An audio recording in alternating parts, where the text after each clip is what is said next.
um,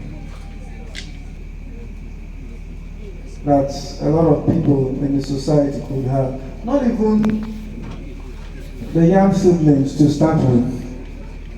So he had to earn everything. He had to earn everything.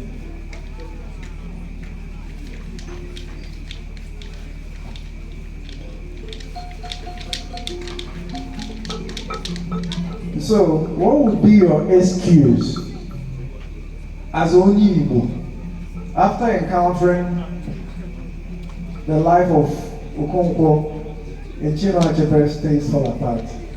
I wonder what your excuse would be. Makanangana potute agure kulepuno ya onye mkpọrọ ọba ya mkpọkọrọ agbataobi ewerunu ya kpụọ afịfịa arụọ n'anwụ erie na ndo arụọ n'anwụ erie na ndo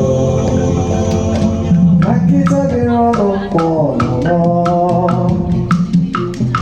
na nkịta dịrị ọnụ mkpọ onye ọbụla tinye uchu n'ifọm